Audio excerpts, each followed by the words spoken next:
भावानो आज मी सुट्टी मारून टाकली दुपारून. सुट्टी एकच मिनिट जरा सुट्टी मारून टाकले दुपारून, कारण की मला आले ताप आणि अंग भरपूर दुखाले. दवाखान्यात जावं म्हटलं इथं का मला दवाखाना भेटा नाही, मेडिकलच मुश्किलनं भेटलं मला.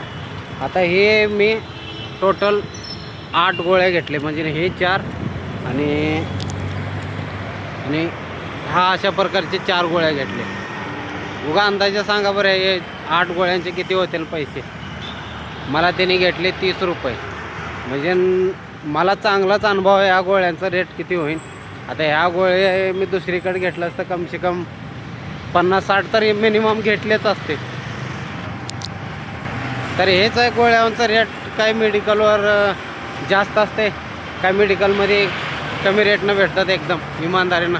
आणि मेडिकल काय छोटं मोठं नव्हतं, एकदम EIP ही मेडिकल होतं. त्या ठिकाणी असे मला वाटलं नव्हतं बरं काय 30 रुपयाला भेटतील म्हणून, पण भेटले 30 रुपयाला. 50-60 रुपये जातील वाटलं मला, पण नाही गेले. विशेष म्हणजे मी सुट्टी आज कशामुळं मारली, कारण की मी निगडीवरनं एक भाडं उचललं होतं. आणि निगडीवरनं भाडं उचललं कमसे कम 30 किलोमीटरचं भाडं होतं.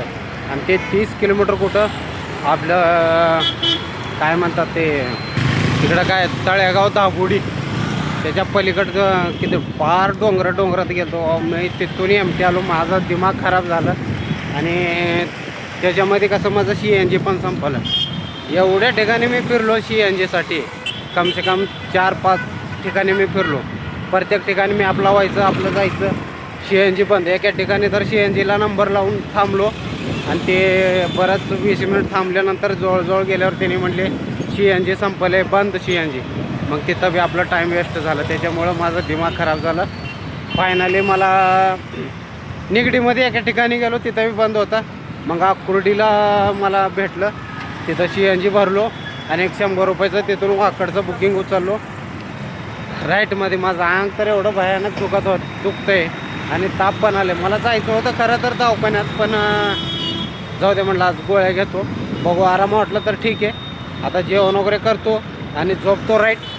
आणि झोपावं म्हटलं तर घरी लेकराला झोपू देणं गेल्यात, लय परेशानी चालू आहे लेकराला. आता घरी गेल्यावर आता बॉल खेळावं लागते, क्रिकेट खेळावं लागते घरात. आपला विषय असा आहे की आपण केव्हा तर घरी राहतो. आता मी सकाळी कमसे कम 5:30-6 वाजता जातो कामावर जाताना आपलं पोरगं झोपलेलं असते. मग संध्याकाळी आलो का घरला कधी 9, कधी 11. ट्रॉफिकमुळं वेळ जातो आपलं घराकडे यायला. कधी 9, कधी 11, कधी 10 असं टाईम होतं आहे आपलं.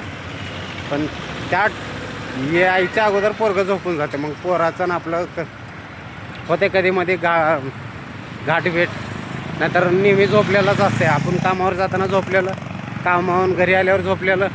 मग त्याच्यामुळं खेळायला वेळ जास्त भेटत नाही. आणि आज दुपारून घरी आलो मी. आज झोपावं म्हटलं तर आज मला झोपायचा चान्स नाही, पोरासोबत खेळावंच लागते. ठीक आहे, आता जातो घरी, जेवण करतो, 2 गोळ्या खाऊन बघत झोप आला तर झोपतो, नाहीतर बसतो निवांत आपलं मोबाईल बघत, नाही तर पोरासोबत खेळतच बसावं लागेल. दुसरा काय पर्याय नाही आपल्याकडं. अरे बापरे, चलून दमलो आता मी. लय लांब जावं लागलं मला मेडिकल बघत. इथं का मला आजूबाजूला मेडिकल दिसलं नाही. भरपूर लांब गेलो चलत. आता तुम्ही व्हिडिओमध्येच बघा, कमसे कम 4 मिनटं झाले एवढं लांब चलत गेलो तुम्ही. आता 2-3 दिवस CNG बंद राहणार आहे म्हणून बाबा, काय शी नाही काय माहीत नाही मला. बंद म्हणजे यायला मी कटाळून गेलो बा. हे आपलं अंग दुखायचं, गुडघे दुखायचं कारण काय माहीत आहे का. आपलं अंग गुडघे काय दुखत नाही तसं, पण कशामुळं दुखतं ह्याचं कारण काय माहीत आहे का. आपण करतो 14 घंटे 15 घंटे, कोण 12 घंटे करतं.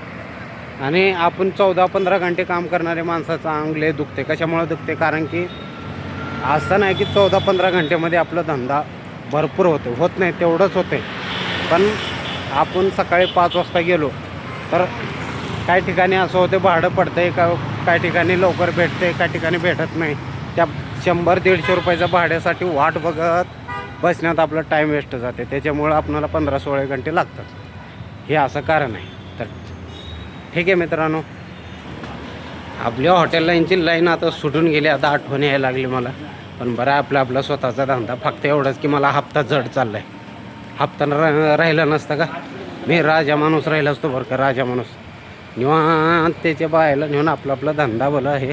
कारण की आट्टूच्या धंद्यामध्ये कसं मेंटेनन्स भरपूर निघते, त्याच्यामुळं जरा टेन्शन येते. हप्ता पण आहे, रूम भाडं पण आहे, परत त्याचं मेंटेनन्स. चला फायनली आलो मी रूमवर. आता जातो गोळ्या खात. पहिलं जेवण झालं, रेडी झाली की भाजी रेडी झाली की जेवण करतो, मग गोळ्या खाऊन आराम करतो. Okay bye Tata.